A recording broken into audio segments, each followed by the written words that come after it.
एक धन्ना जी करके भगवान के भक्त थे, छोटे से थे। घर में संत आए, संत शालिग्राम भगवान की सेवा करते थे। अब धन्ना जी बैठ करके देखते थे और देखते ही बड़े खुश होते थे।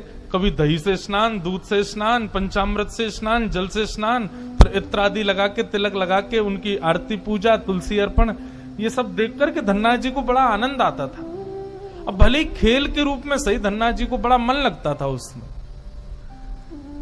कुछ दिन बाद संत जाने लगे तो धन्ना जी रोने लगे, बोले कि आप तो चले जाओ लेकिन अपने ठाकुर जी मुझको दे जाओ, उनकी सेवा मैं करूंगा। अब तो इतना रोए, इतना रोए, इतना रोए धन्ना जी कि संत का निकलना मुश्किल हो गया। तो संत ने क्या किया, रात्रि में धन्ना जी सोए तो बाहर से काला काला एक पत्थर ले आए और उस पर ही इत्र आदि लगा के, उसको तिलक विलक लगा के उसको सिंहासन पर बैठा दिया और अपने ठाकुर जी को नीचे बैठा दिया। धन्ना जी सुबह बोले, संत जी आप मत जाओ, छोटे बालक। संत बोले, अच्छा देखो, अंदर आओ मंदिर में।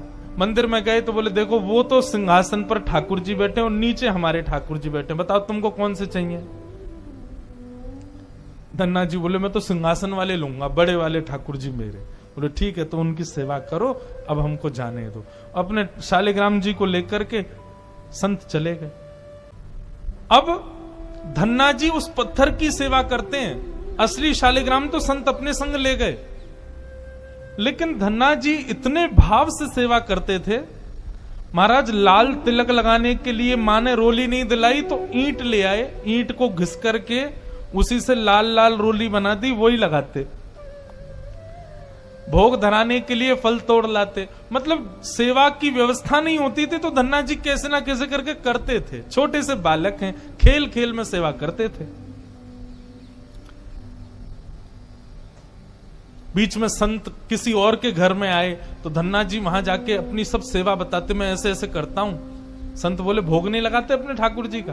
बोले भोग, बोले तुमको भूख लगती है। बोले हाँ, ऐसे ठाकुर जी को भी भोग लगाना चाहिए ना। छोटे बालक को ऐसे ही समझा दिया। अब तो धन्ना जी ने मां से आज बढ़िया खिचड़ी बनवाई, कड़ी बनवाई, रोटी सब्जी बनवाई और भोग लगा के ले गए ठाकुर जी के पास। संत ने बताया था पर्दा करके भोग लगाना। पर्दा लगा दिया, भोग ठाकुर जी के सामने धर दिया। धन्ना जी बार बार पर्दे में से देखें, खा ही नहीं रहे, ठंडा हो जाएगा भोग। ठाकुर जी खा लो जल्दी से, देखो बढ़िया गरम गरम कड़ी लाया हूं और खिचड़ी बनाई, मैया ने घी डाला उस पर, पालो प्रेम से।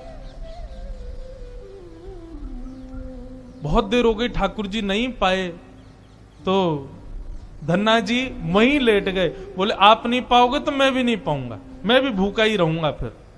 अब इतना सहज सरल प्रेम धन्ना जी का, भूखे प्यासे धन्ना जी पड़े हैं नीचे, छोटा सा बालक है, ठाकुर जी से देखा नहीं गया। इतने में ही महाराज लेट गए धन्ना जी, उनको चटकारों की आवाज आने लगी। चटकारे, जैसे कोई आदमी को ज्यादा स्वाद आए तो अपनी उंगलियां चाटता है ना, तो जब चट चट आवाज आती है चाटने पर, ऐसे चटकारों की आवाज आई। धन्ना जी बोले, ये चटकारे कहां से आ रहे हैं।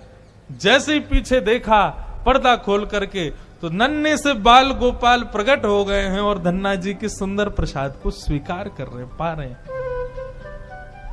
असली शालिग्राम नहीं थे धन्ना जी के, पत्थर की सेवा करते थे, लेकिन भाव और विश्वास इतना ठाकुर जी के प्रति, ठाकुर जी प्रकट हो गए।